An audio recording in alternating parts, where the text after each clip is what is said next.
2016 meeting of the City Deal Board. This room isn't the best for sound, so I will ask all of the people speaking in front of microphones to speak reasonably close. Can people hear me for a start? Is that working? Yeah. We will ensure then everybody can have their say, and also people can hear. But if for any point if someone sticks up their hands, I will partly take that as a sign that there's some mumbling going on, and people might not be able to hear what's being said. So we've got an agenda in front of us, including the feedback from the Joint Assembly that took place just before Christmas. So thank you, Councillor Bick. So first of all, apologies. Any apologies? Thanks, Chairman. We've had an apology for absence from Councillor Steve Counts. Councillor Ian Bates is here as substitute for Councillor Count today. Okay, thank you. And we've got in front of us item 2, the minutes of the last meeting on the 3rd of December. Any accuracy issues? No? So I can take the minutes as agreed. Agreed. Thank you. Any declarations of interest on the items on the agenda? No? Right. Well, if we can move on to public questions. We've got, I think, 10 questions. So we've grouped them so that we can effectively cover the issues in a sequence. So first of all, we've got questions about Milton Road and Histon Road, and then about the call for evidence, which is an item on the agenda, and then three speakers about cycling. So what I may do, if it's okay with the question, is if Dorcas and Barbara could ask their questions, we would just answer the questions at the same time, if that's okay, because there's some links between them, and similarly on questions 3 and 4. But we'll make sure that we answer each of the questions that are there. You're very welcome to read them out, or if you chose to, we could just answer the question as written on the paper. So first, if I could ask Dorcas Fowler. Thanks, Dorcas. So if you just sit in the front there and press the button, and the microphone should light up. Can everybody hear me? We can, thank you. Okay. I'm Dorcas Fowler. I'm a resident of Cambridge for 40 years and Milton Road for over 25. So I feel I have some information there. My question really is, what I've got here, and I think you've seen it beforehand, is that these ideas, which are ideas and not plans or proposals, which have been put forward for Milton Road and Histon Road, are premised on the assumption that large numbers of people in the new developments to the north, such as Waterbeach, will be adding to peak traffic.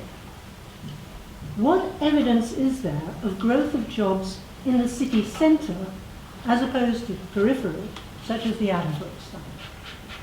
That's my question. Thank you. I think we'll take that now. So if we could ask Graham Hughes to respond in terms of the issues you've raised about Waterbeach and jobs growth. Thank you, Chairman. I think probably in opening on that question, I'd say the Milton Road, indeed the other proposals, are not premised just on the point that you've made. It's actually on growth in the area generally, in the Greater Cambridge area and indeed beyond. Many of those people are coming into Cambridge for a variety of purposes, not just work, but leisure and other activities as well. And it's also premised on the fact that there is significant congestion within Cambridge and on the key radial routes already. So there are a variety of things there which are driving the need to improve access into Cambridge, and particularly improve access into Cambridge by means other than the car.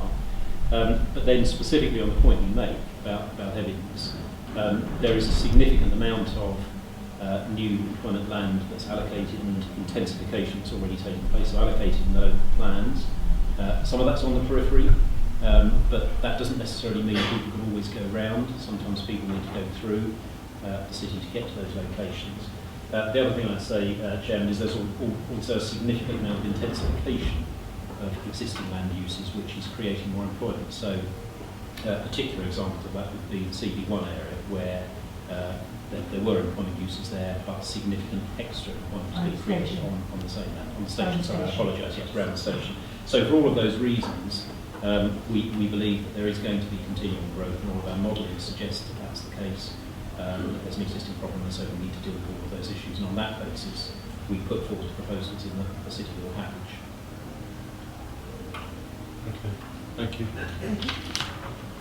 And second, Barbara Taylor also on Milton and Liston Roads.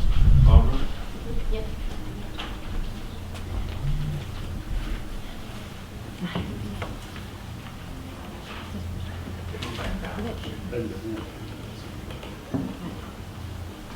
I'm a resident of Milton Road, a homeowner and a taxpayer, and I've lived on Milton Road for over 30 years. This is my question. The proposals for structural changes to Milton and Histon Roads are based on an initial technical study by the external consultants, the WSP Group. They will have been given a brief when they were commissioned by the Greater Cambridge City Deal. When and where will that brief be published? Mr. Hughes again. Thank you, Chairman. Yeah, very simple answer to this. There's no problem sharing the brief at all, and we'll post it up on the website and make it available as soon as we can. So it's not available now? It's just not on the website. We haven't put it on there because we've actually published all of the details, but there's no problem in publishing it at all. We'll do that. Right. When will that be? As I say, as soon as possible. I mean, I'll seek to get it up next week. We just need to make sure that it can be Next week, notified. okay. And if you want to leave your email address, we could make sure that it's emailed to you as well. Right. Okay. Thank you very much. All right. Thanks, Mrs. Taylor. And then third, Lynn Hyatt.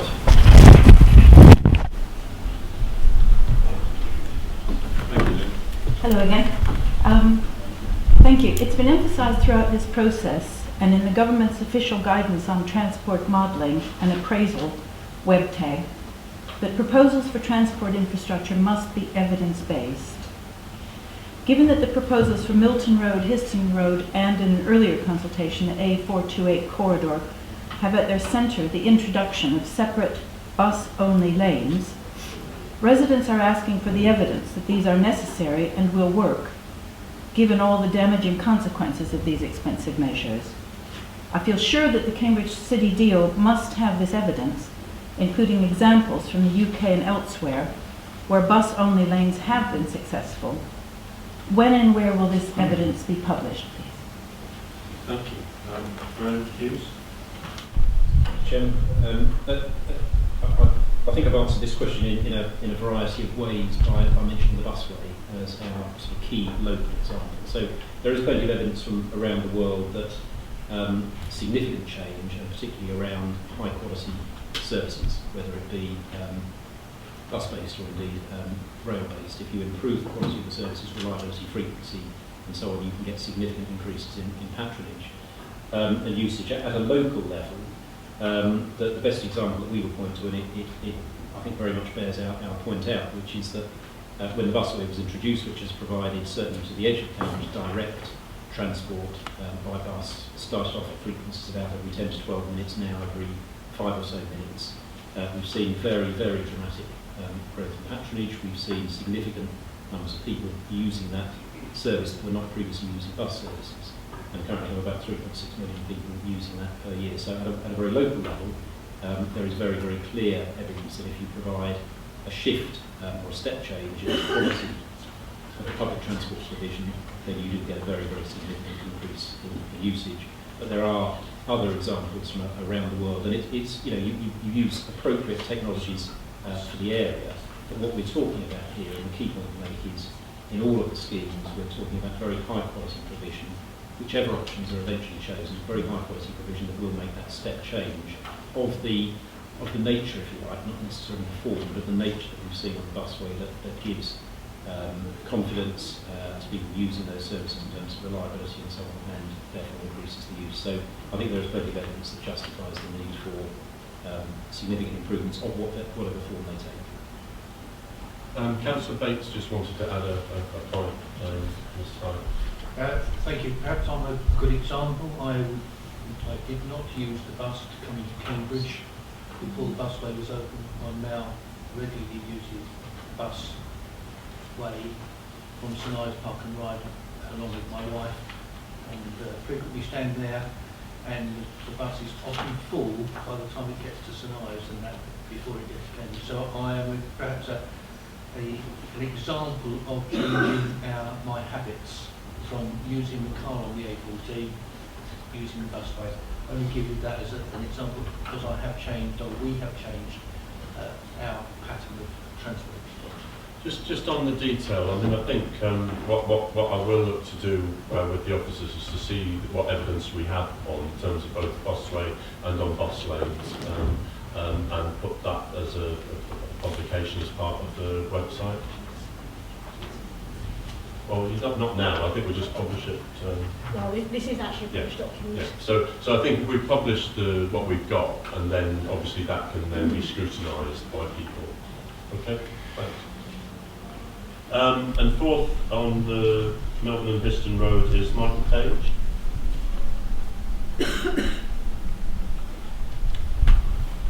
Thanks, Mike. Yes, good afternoon. Press the button. Can you hear me? Good. My question relates to the consultation process and the process for arriving at the proposals that residents have been shown, particularly at Milton Road. On page 74 of the consultant's draft options report concerning Junction 3, which is also known as the Elizabeth Way roundabout, there were 3 options given. Do minimum was to keep the roundabout with some additional road marking. Do something was to keep the roundabout with extra modifications, but it was only their do maximum option, which involved removing the roundabout, replacing it with a signal control junction and closing Highworth Avenue to motor traffic. In the document presented for public consultation, we find that the first 2 options are no longer there. The public are being offered no choice.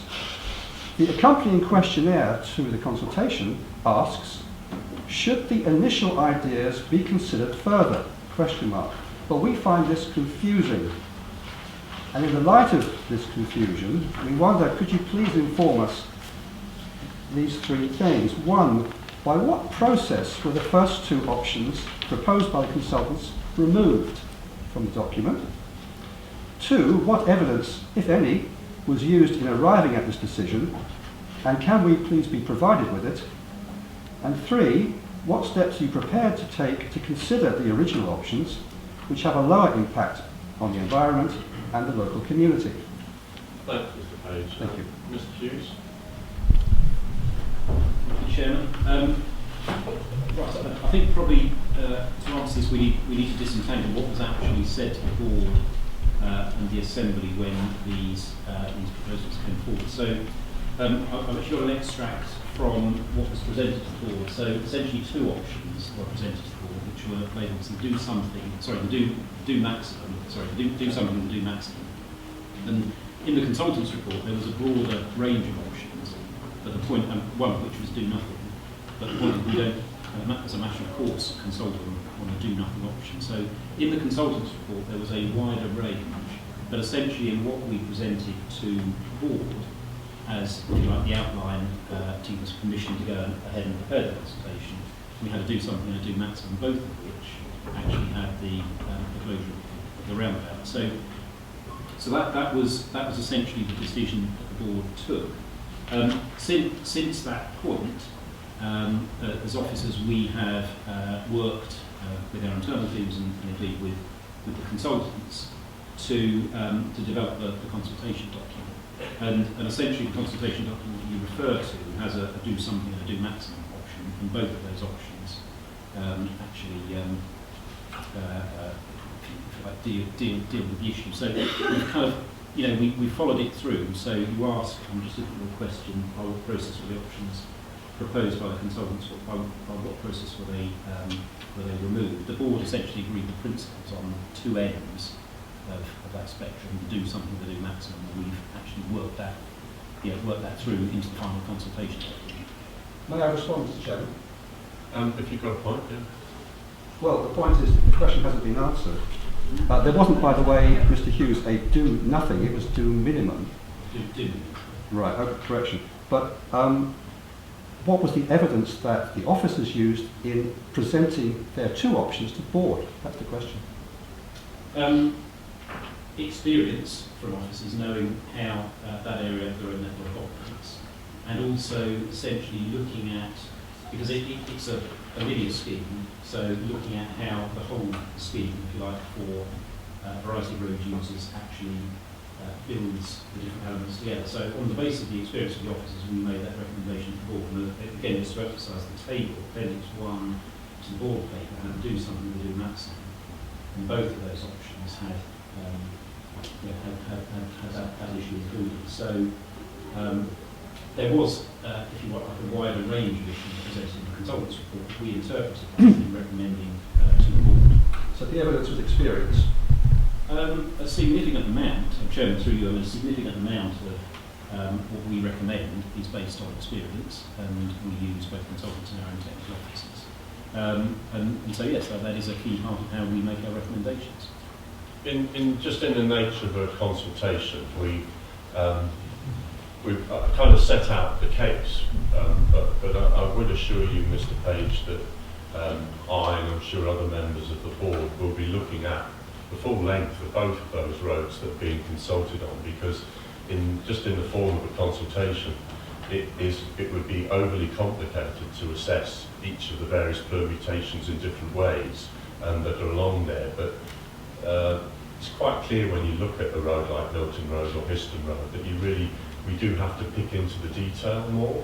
So as part of the responses that we get from the consultation, and in our own way looking at the roads during the consultation period, we will have a hard look at what are the impacts both on residents and obviously the displacement risks of traffic and just the access issues. So fundamentally, I think it's a sound consultation because it puts into the public domain the main issues. But along with that, we, as well as residents, will look at the fine detail included in the background reports about each junction. And so just because it says do minimum or do maximum doesn't mean that some of the detail isn't going to get changed. Thank you, Mr. Chairman. So right to number question 3, then we can in fact look at other possibilities. We can present other possibilities.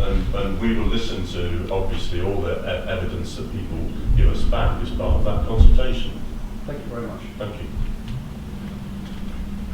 So if we can move on to questions on the call for evidence. Gabriel Fox.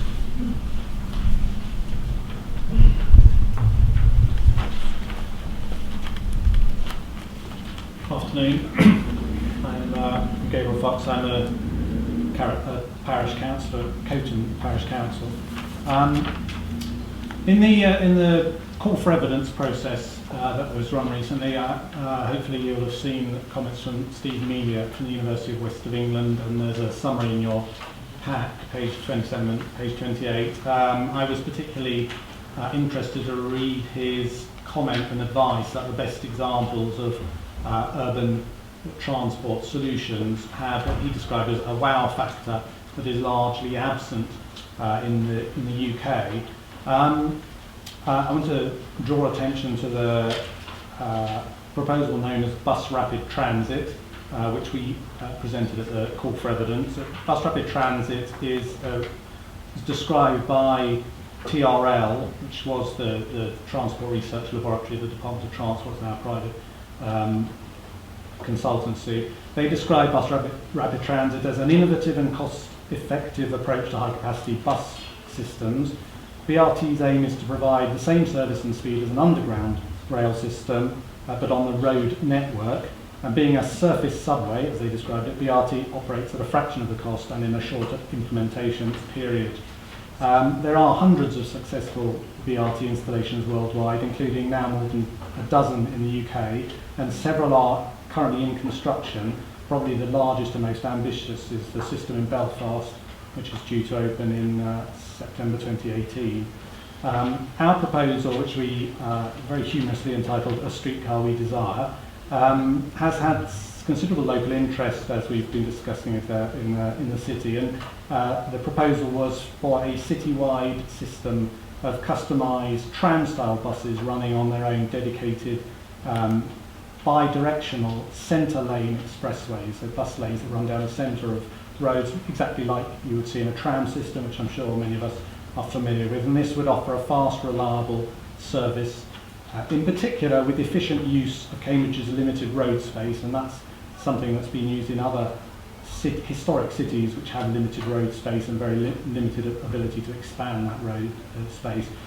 With smart signalling, smart ticketing and smart Cambridge branding, this is the sort of project that could indeed provide the sort of wow factor that Dr. Melia has suggested. So I'd be interested to know if the board agrees with Dr. Melia on the importance of a wow factor. And then I would like to ask specifically if the board would be prepared to provide some competitive grant funding for one or maybe two projects run locally, maybe by a university department, maybe by a bus company, maybe by private groups or not-for-profit groups, on a competitive, applying for the grant on a competitive basis to assess the viability of a bus rapid transit system for Cambridge. Thank you, Gabriel. I'll do the easy bit, and I'd just like to welcome your innovative proposal. And I'll just ask if Tanya Sheridan could follow up with a bit more detail. Okay, so thanks very much. Bus rapid transit is very much part of the transport strategy for Cambridge and South Cambridgeshire and for the city deal. So thanks for drawing everybody's attention to it. It's not just about bus lanes, it's about high quality public transport, and we would absolutely agree with you that bus rapid transit tends to be the quicker, the cheaper, the better way where you don't already have an existing railway line, generally speaking. And just building on the answer to number 3, I think is Lynn still here? Yeah. Hello, a few figures for you on the Cambridgeshire guided busway and the case for bus rapid transit. 3.6 million passengers in the year from October 2014 to October 2015, and I think 336,000 passengers in October alone, and there have been 13.6 million between opening the busway in August 2011 and the last measurement in October 2015, and you can find that on page 6 of the performance indicator report for the County Council Economy and Environment Committee, which is on the County Council's website. So the aim is to try and have something like bus rapid transit or fast buses in on the radial routes, but we do have to be aware that there are real space constraints and the need to protect other modes, particularly cyclists in the historic centre. So in terms of the substance of your question, you've asked for whether we consider grant funding. Well, it's a new request, but what we'll do is if we consider it and respond to you in writing on that. Okay. Thanks. Thank you. Edward Lee is next.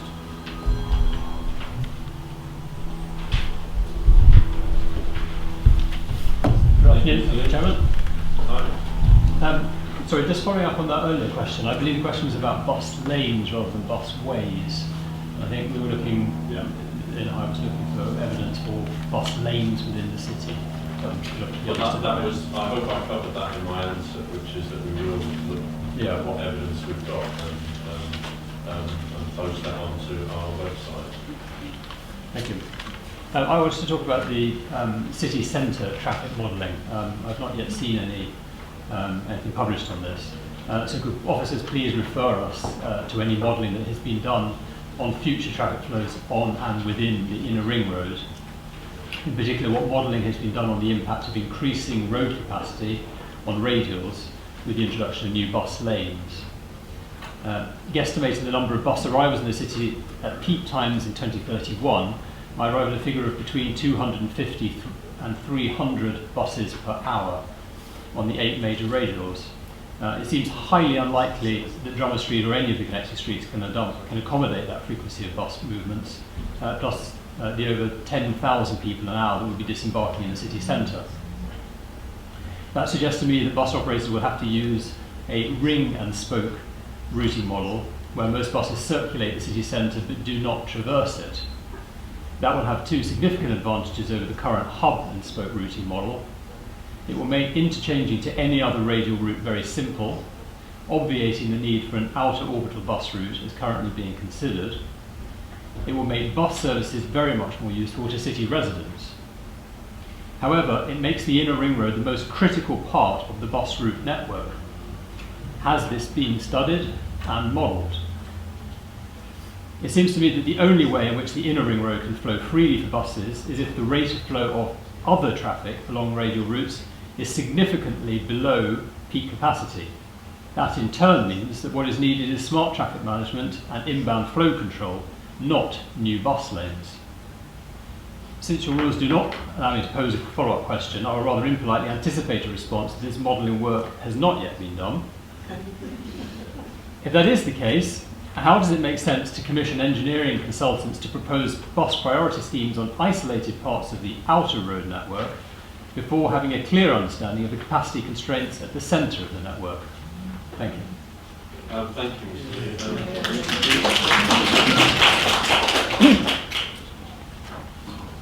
Thank you, Chairman. So quite a number of points in there, Edward, so thank you for those. It's your very insightful questions. In terms of the modelling, there's a huge amount of modelling we've undertaken, and we continue to do it. So we have a model that we use, and then periodically update the basic information in there and rerun that model. While you were talking, I was just double checking with Jeremy, who's sitting to my left, who runs all these other modelling work. And certainly as part of the LTP transport plan development, we did some significant amounts of work around the ring road, to feed into both the City Council and South Cambs District Council local plans and model the whole of the areas. There is an awful lot of modelling out there. I think what we just need to do is just check what's up on the web, and we can certainly post or links to what is available onto the City Deal website, so we will do that. So there's an awful lot of information out there that's underpinned, if you like, the main transport strategy that's actually led or gone hand in hand with the two District Council local plans, and then that modelling is actually being rerun as part of the City Deal process and updated. So it's always as you'll be aware, a continuous process of updating as things change, but there is all the background information that links on the website as soon as we can to make sure that's available. I think the more specific point of your question, if I kind of interpret you correctly, when you talk about buses and you talk about 300 buses, and I think actually that's probably not far wrong from the number of buses. There was a piece of work undertaken quite a few years ago by a consultancy called Steer Davis Glee for the City and City Council and County Council. And I think at the time they were estimating about 200 to 220 per hour in the city, that they were forecasting significant increases, and those increases, a lot of them have come through, not least of all, for example, as a result of the busway. So your numbers are probably not far wrong. I think your point about the criticality of the ring road is absolutely right as well, and I think that's consistent with what we've been saying as officers, and I think the Board and Assembly have been debating for quite some time. So if we think about what's happened in Cambridge over the last 10 to 15 years, the core scheme, that's the closures, the bollard closures, has moved a significant amount of traffic that previously used to drive through the centre onto the ring road, because it can't go through the centre now, apart from buses and taxis. And so the ring road, as well as the background growth in traffic, has become particularly congested, and it's actually the ring road, and various reports to this Board and the Assembly as officers, we've advised that it's the ring road that is really the big issue, because junction blocking and so on is then causing a problem for the radial routes, and very, very quickly, if you get just a small incident or indeed just a slightly increased level of traffic, you get gridlock very, very quickly, because the network is operating at that critical level where it doesn't need much change to significantly affect how it operates. So that's all the background. So I think we would agree with you on that. And I think actually, you talk about smart traffic management. I think we would agree that is a component. However one defines smart traffic management, that is going to be a component of dealing with that issue. We have an element of smart traffic management at the moment through the scoop system on traffic signals, but that can clearly go further, more signals can be linked and so on.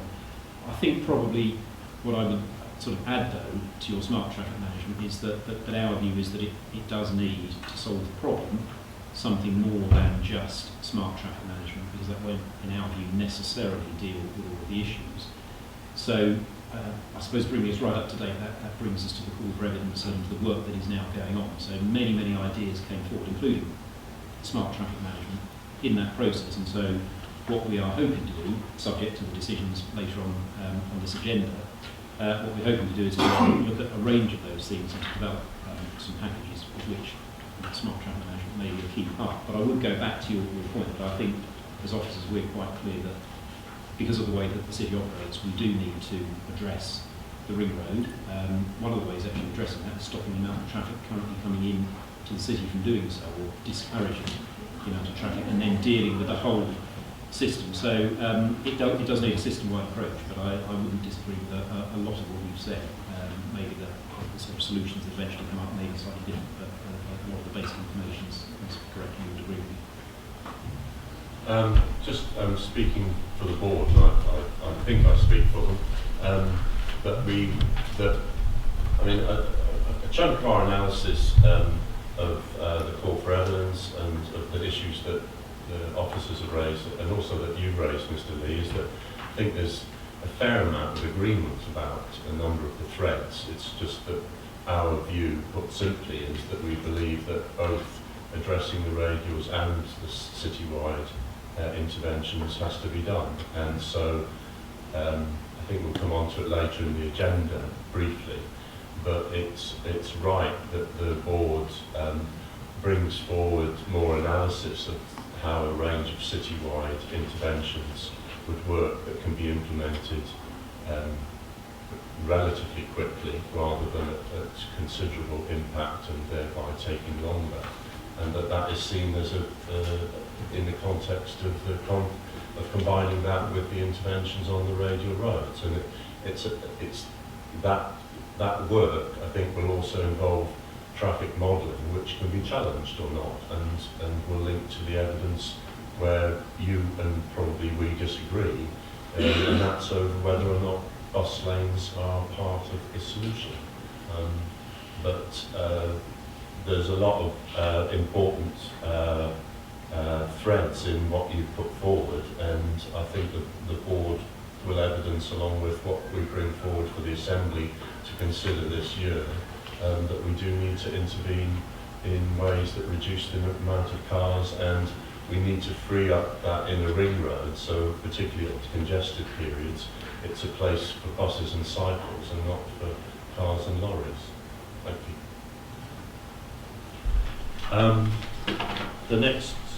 The next question is from Robin Pellew.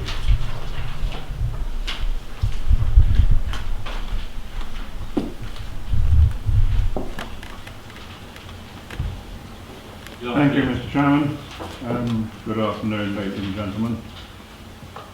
As you have already heard this afternoon, there is a growing sense of unease amongst the public that the engineering projects associated with the creation of new bus lanes are being designed for narrowly defined functional efficiency, and they lack an adequate consideration of their social and environmental impacts on the public realm and on local communities.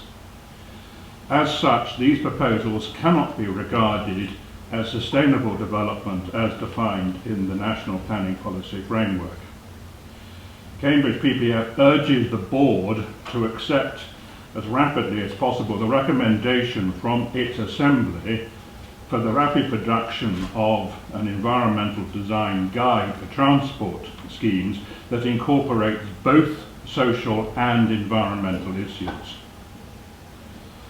Second point I would make is that we are becoming increasingly concerned about the manifest disconnect between the various infrastructure engineering projects and the search for an appropriate demand management scheme to alleviate congestion across the whole city. We simply don't know whether there will be a need for the scale of heavy engineering proposed for the Milton and Histon roads once an effective demand management measures are in place. Common sense ought to dictate that these two strands, engineering and demand management, proceed hand in hand to produce a fully integrated solution. The reassurance that the consultant's review of the core evidence will in some mysterious way be woven into these engineering projects at some future date is a manifestation of bad planning. We appreciate that the consultations on the radial routes have already been launched. However, in the light of these arguments, we ask, will the City deal defer further progress on these projects so that a more balanced and fully integrated approach between demand management and infrastructure engineering can be produced that incorporates the proposed social and environmental design guidelines? And if I may have a follow-up, assuming that your answer is no, there is no deferral, can I then as a follow-up ask the question, why not? It's the same question, but sort of answer it in one go. Mr. Hughes first. Thank you, Chairman. I think the fundamental point that we would make here is that whatever eventually comes out of the process that's been started with call for evidence, and I would just point out that the plan is to bring that back to this group in the summer, which is well before a final decision to take on any of the radial schemes, even the Milton Road 48. Okay. I'll speak up. Apologies for those people at the back. If that comes, or as it will come to this group in the summer of this year, that is well before any final decisions on the A4 way, which is the first of the consultations, are taken. So you talk about how we be mysteriously woven in. It will actually be quite early in the process that the board is being asked to take a clearer view on, if you like, congestion management strategy. So those things can come together, and I think I've been consistent in making that point in response to questions here, that they're not misaligned. We're on a tight timescale with the city deal, so we need to get on and do things, but we do need to do things properly.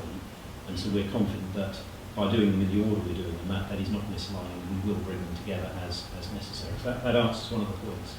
I think the other point that I would make very clear view that we have is that significant improvements are needed to the bus infrastructure, principally on the radial routes. And it comes back to Edward Lee's previous question, but particularly on the radial routes, we need significant improvements to bus infrastructure to get very large numbers of people currently living in the area surrounding Cambridge, and indeed the significant numbers of additional people who will be moving in the years to come into Cambridge in a way that doesn't cause the problems that we see at the moment. So our view is that, yes, we're absolutely clear some sort of congestion management arrangement within Cambridge is necessary, but whatever form that takes, much better facilities for buses, particularly for cyclists as well, to come into Cambridge are also needed. So in that sense, we're not pursuing one option, thinking that we may have to move away from that option at a later stage. What we're doing is developing the schemes as quickly as we can,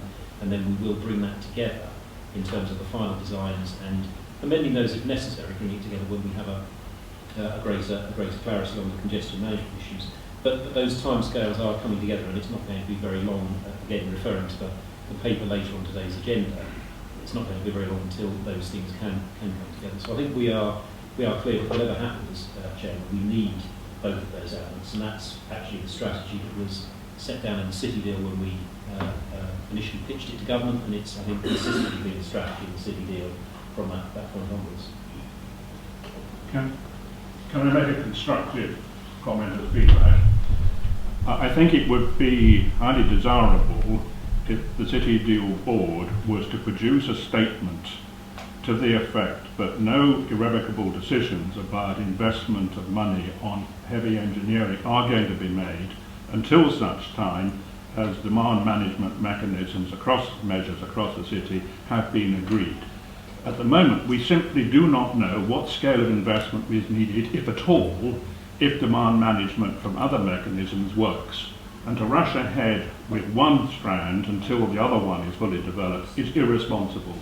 And I think it would be very good if the City Fuel could give the reassurance to the public that it is not irrevocably committed to one strand, and it is prepared to actually look in a more broader way at a more balanced package, of which engineering may well play a role, but is not the sole component. Thank you.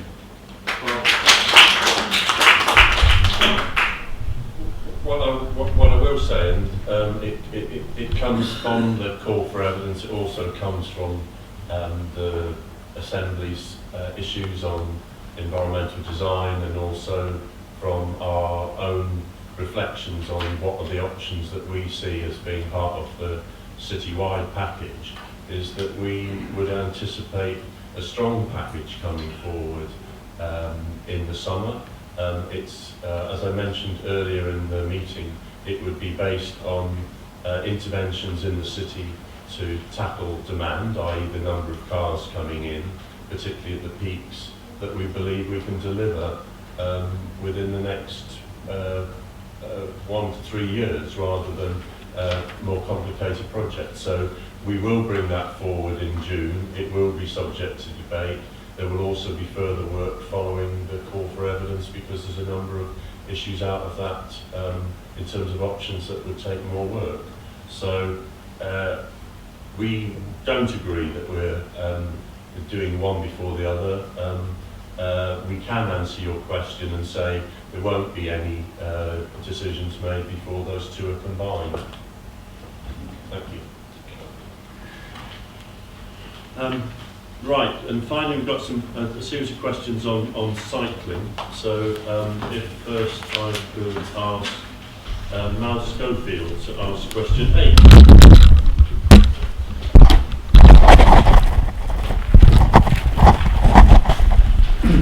Thank you. Good afternoon.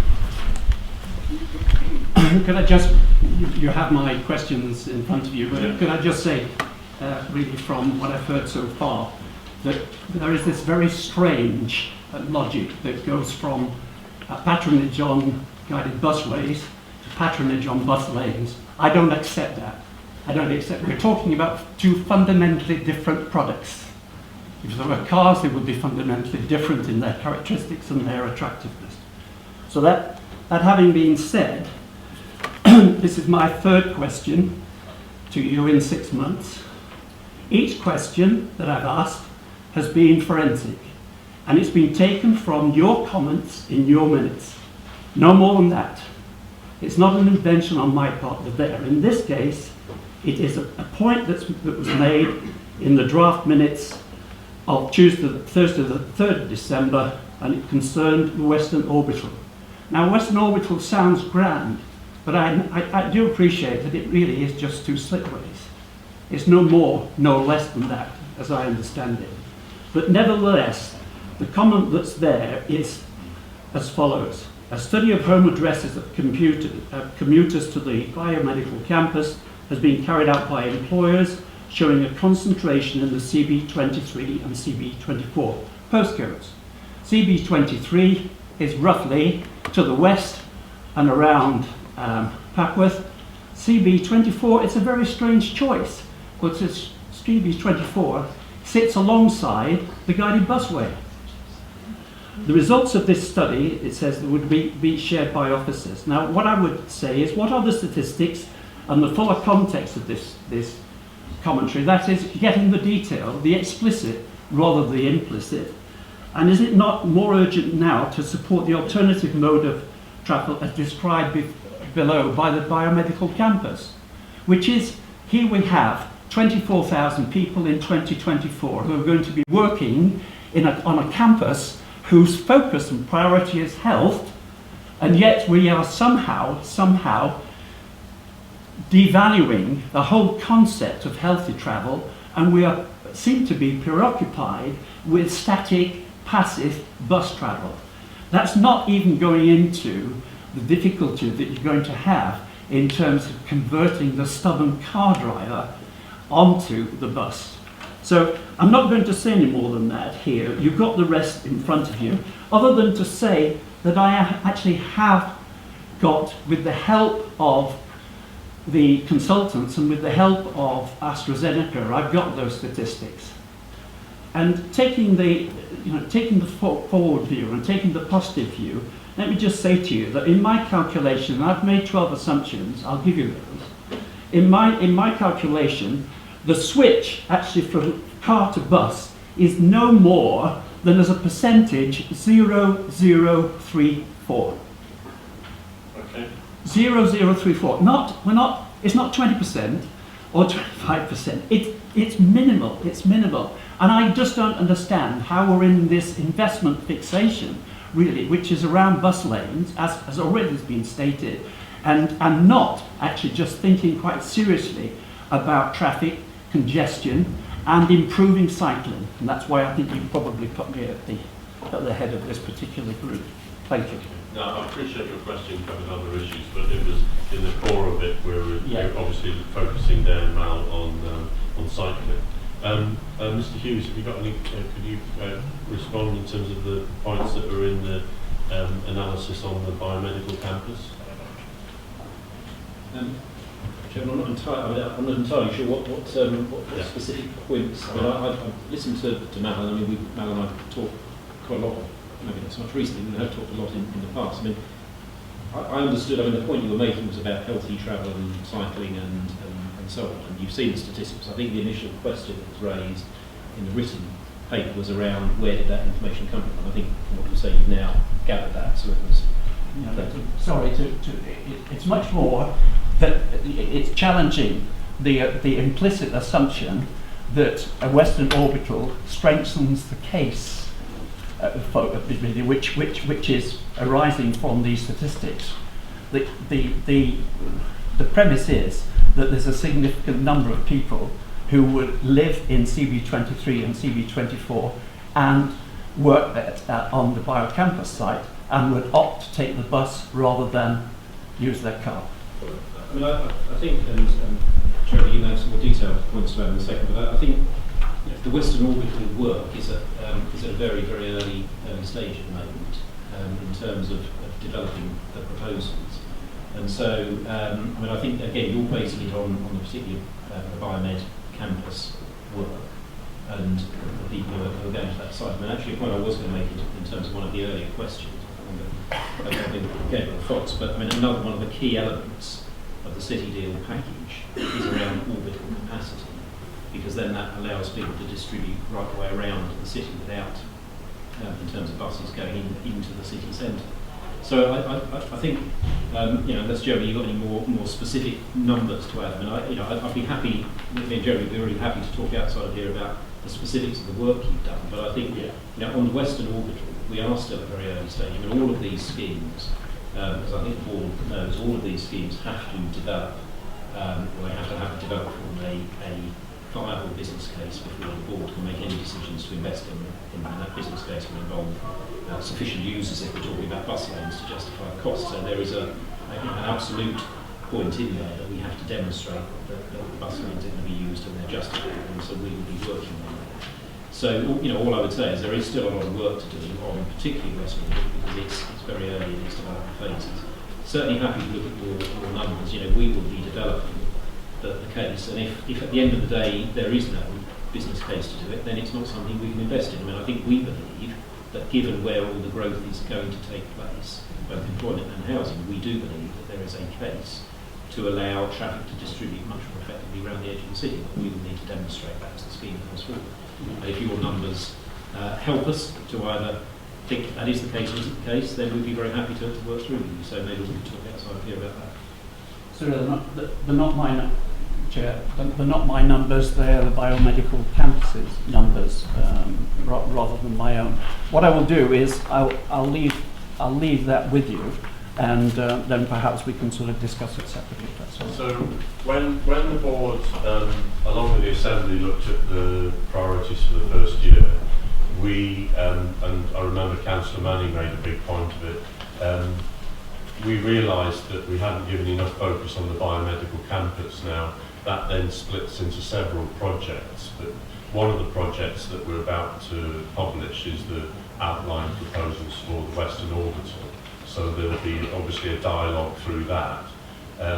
There's also going to be a study of the A1307 come through, and as part of that, I'm confident that we would obviously be looking hard at some of these other route, basically where is the distribution as expected already of employees coming into the biomedical campus, and there may well be some interventions and different options to assist their transport.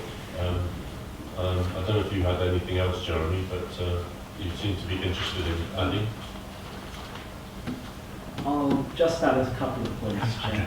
Yeah. I mean, firstly, it was, of course, AstraZeneca who commissioned this work on behalf of, well, mainly themselves, but actually covering all of the current employers at the biomedical campus. And the results are fascinating in terms of what they show about a site that is really maximising its current access by pedestrians, by cyclists and by public transport. The noticeable thing about the public transport figures for the biomedical campus is where there are good bus services going into the campus, they're well used, and funnily enough, where there aren't good services going into the campus, there's virtually no use. In the context of the CB23 postcode, there are of course significant numbers of new houses planned for the Camborne area, but also the Papworth Hospital will be moving to the Addenbrooke site in the next year or two, and all of their staff, many of whom currently live in the Papworth area, will be seeking to get to the campus. At the moment, there is no realistic, or rather, there is no reliable and timely public transport service that will get them there. And whether it is by physical means or whether it is simply by provision of a service, it is fair to say that the employers on the campus are very keen to see such a link provided. I think the other thing I would just say is that the health service have always been very clear to us as local authorities that while yes, they do like to see a lot of people using active modes of transport, on average, people who use public transport are generally getting more exercise and are fitter and healthier than those in their cars. And one of the reasons for that in terms of actual air quality is air quality in a vehicle tends to be far worse, or in a car stuck in traffic tends to be far worse than air quality for somebody who's just walking along or moving on a bus or a train.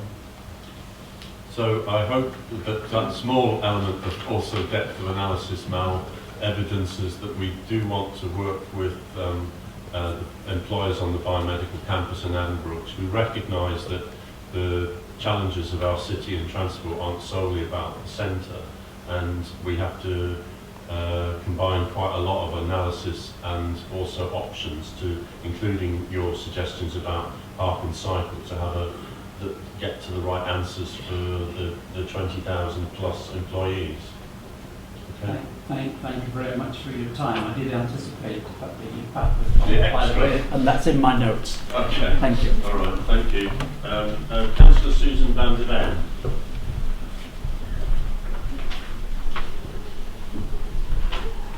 Thank you. Right. Just for the benefit of my co-questioners, I come from the south of the district of South Cambridgeshire, representing the Melbourne area, and we are trying to do our bit for reducing vehicle traffic. So thank you very much, Mr. Chairman, and I wanted to update the board on efforts to realise a Cambridge to Royston A10 cycle link. This is a corridor that feeds into 3 key employment centres, Cambridge, Melbourne and Royston, all of which draw a workforce from Cambridge and South Cambs.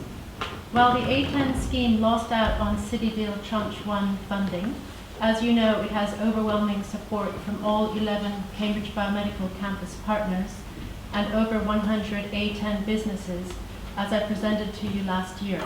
I'm pleased to say that since then, much progress has been made. The northern half of the route has won funding from the Department for Transport Cycling Ambition Grant. The core cycle link between Harston and Foxton was completed just a few weeks ago with minimum disruption and work completed in the space of about 12 weeks, far ahead of schedule. Even in the dead of winter, this has been described as transformative for people who are finding cycling to Cambridge much quicker than driving. Indeed, on the A10 road that sits alongside the new cycle path, drivers are now experiencing a delay of 25 minutes at peak time due to frequent closures at Foxton Level Crossing. By contrast, the same journey on the new path takes 5 minutes, and cycles can get through the crossing barrier openings without repeated queuing. However, the southern half of the corridor that includes Melbourne and Royston is without funding. As a business cluster in its own right, thousands of employees travel to work at the likes of AstraZeneca, Johnson Matthey, and TTP, who are represented here in the audience today. There are two components that need funding. One is a bridge over the A505 roundabout near Royston, over the border. Hertfordshire County Council, spurred on by the vision of a Royston to Cambridge cycle network, have just completed their feasibility study with a conclusive costed option for a bridge. The Cambridgeshire and Peterborough LEP, which includes Royston, is keen to help find a funding solution for that. The second component is the cycle link in and out of Melbourne, consisting of about 2 miles and entirely on County Highway's own land. Detailed work has already been done in anticipation of City Deal Tranche 1. The section joining the A10 to Melbourne Science Park has been costed at just 300k. The other section to Royston is so dangerous that when Councillor Kavanagh, the cycling champion for the county, when he cycled down from Cambridge to see it firsthand, we decided we shouldn't risk it. To demonstrate people's willingness to put their hands into their own pockets, the A10 Corridor Cycling Campaign organised fundraising for a community contribution toward the missing Royston to Melbourne link. Together with residents and other councillors, last month Councillor Kavanagh and I took our lives in our hands and negotiated the most dangerous stretch dressed in Santa outfits. Our target was £1,000. We had 72 individual donations and we raised over £1,500, including a sponsorship from Councillor Manning, for which many thanks. Employees at several local businesses are now planning more fundraising, and AstraZeneca in Melbourne will also be organising confidence-building cycle demonstrations and rides for new cyclists, because even at Melbourne Science Park they have run out of parking places. We have seen how quickly A10 cycle links can be delivered and how instantly transformative a mile or two link can be for people needing to get to work. So I would urge you please to keep in mind the relatively small amount of funding needed to complete the scheme. Thank you. Thank you, Councillor. Part of our approach, it may not have been in the spirit of Christmas, was that we thought that some others would come to the party in funding, particularly the links nearer the city. I don't know if you've got anything to add, Mr. Hughes, on cycle bonding on the A10? Chairman, it's clearly an issue for the board to consider in terms of longer term arrangements. So there's nothing in the current programme to extend. Okay. Well, we come to a review at each year about what we've spent and what we're targeting, and obviously part of that is to see what we're spending on cycling within it. Mr. Bridge. I think, in the light of what we've heard, I'd like to just take this back to the local enterprise partnership. Okay. So actually look at it as a separate issue, because clearly we have a problem related to the money that we need in the city deal and where that applies to. But clearly we are looking at other interventions from the local enterprise partnership, and I'll take that back there and look and see what help we can provide indeed along that corridor. And that would certainly help at the Royston end. Yeah. Okay, well thank you, Councillor. And last but not least, Robin Hayden from the Cambridge Cycling Campaign. Robin. Thank you very much, Chairman. And if possible, could you spell my name correctly next time? Yeah, I noticed that, and we will. Okay, thank you very much. Between 2001 and 2011, in Greater Cambridge, the number of people driving to work increased by 6.9%. The number of people cycling to work increased by 34%. The numbers for residents of Cambridge is even more dramatic, an almost 36% increase in the number of people cycling to work, with a decrease of 2.5% in the number of people driving to work. These increases must be considered in the context of the working population increasing by over 10,000 people.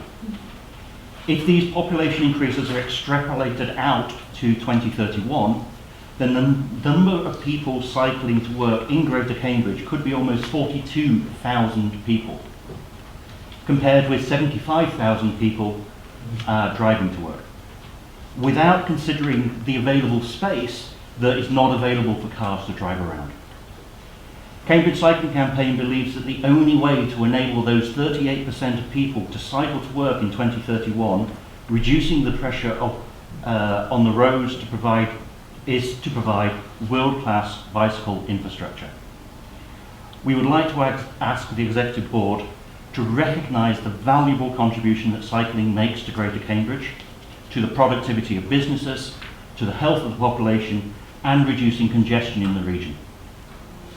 We estimate that by 2031, an additional 24,000 people will be cycling to work, and we must build the bicycle infrastructure that can support such high traffic flows of people on bicycles.